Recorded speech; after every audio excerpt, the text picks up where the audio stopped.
సామెతలు 19వ అధ్యాయము 1-29 వచనములు. బుద్ధిహీనుడై తన పెదవులతో మూర్ఖముగా మాటలాడు వానికంటే యథార్థముగా ప్రవర్తించు దరిద్రుడే శ్రేష్ఠుడు. ఒకడు తెలివి లేకుండుట మంచిది కాదు. తొందరపడి నడుచువాడు దారి తప్పిపోవును.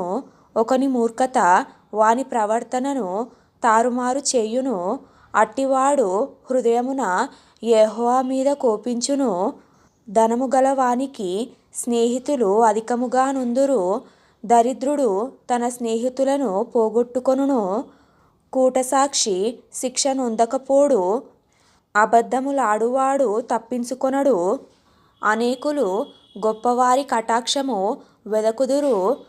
దాతకు అందరూ స్నేహితులే. బీదవాడు తన చుట్టములందరికీ అసహ్యుడు. అట్టివానికి స్నేహితులు మరి దూరస్తులగుదురు. వాడు నిరర్థకమైన మాటలు వెంటాడువాడు. బుద్ధి సంపాదించుకొనువాడు తన ప్రాణమునకు ఉపకారి. వివేచనను లక్ష్యము చేయువాడు మేలు పొందును. కూటసాక్షి శిక్ష నొందకపోడు. అబద్ధములాడువాడు నశించును. భోగములను అనుభవించుట బుద్ధిహీనునికి తగదు. రాజుల నేలుట దాసునికి బొత్తిగా తగదు. ఒకని సుబుద్ధి వానికి దీర్ఘశాంతమునిచ్చును. తప్పులు క్షమించుట అట్టివానికి ఘనతనిచ్చును. రాజు కోపము సింహగర్జన వంటిది. అతని కటాక్షము గడ్డి మీద కురియు మంచు వంటిది. బుద్ధిహీనుడగు కుమారుడు తన తండ్రికి చేటు తెచ్చును. భార్యతోడి పోరు ఎడతెగక పడుచుండు బిందువులతో సమానము. గృహమును విత్తమును పితరులిచ్చిన స్వాస్థ్యము. సుబుద్ధి గల భార్య యెహోవా యొక్క దానము. సోమరితనము గాఢ నిద్రలో పడవేయును. సోమరివాడు పస్తు పడియుండును.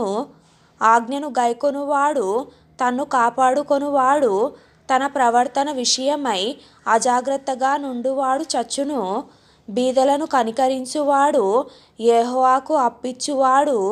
వాని ఉపకారమునకు ఆయన ప్రత్యుపకారము చేయును. బుద్ధి వచ్చునని నీ కుమారుని శిక్షింపుము.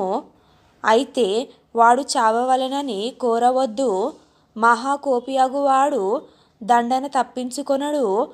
వాని తప్పించినను వాడు మరలా కోపించుచూనే యుండును. నీవు ముందుకు జ్ఞానివగుటకై ఆలోచన విని ఉపదేశము అంగీకరించుము.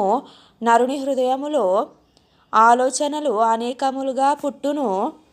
యెహోవా యొక్క తీర్మానమే స్థిరము. కృపచూపుట నరుని పరులకు ప్రియునిగా చేయును. అబద్ధికుని కంటే దరిద్రుడే మేలు. యెహోవా యందు భయభక్తులు కలిగియుండుట జీవసాధనము. అది కలిగినవాడు తృప్తుడై అపాయము లేకుండా బ్రతుకును. సోమరి పాత్రలో చెయ్యి ముంచునే గాని తన నోటికి దాన్ని తిరిగి ఎత్తనైనా ఎత్తడు. అపహాసకులు దండింపబడగా చూచి జ్ఞానము లేనివారు జ్ఞానము నొందుదురు. వివేకులను గద్దించిన యెడల వారు జ్ఞానవృద్ధి నొందుదురు. తండ్రికి కీడు చేసి తల్లిని తరిమివేయువాడు అవమానమును అపకీర్తిని కలగజేయువాడు. నా కుమారుడా, తెలివి పుట్టించు మాటలు నీవు మీరగోరితివా? ఉపదేశము వినుట ఇక మానుకొనుము. వ్యర్థుడైన సాక్షి న్యాయమును అసహ్యించును. భక్తిహీనుల నోరు దోషమును జుర్రుకొనును. అపహాసకులకు తీర్పులును బుద్ధిహీనుల వీపులకు దెబ్బలును నియమింపబడినవి.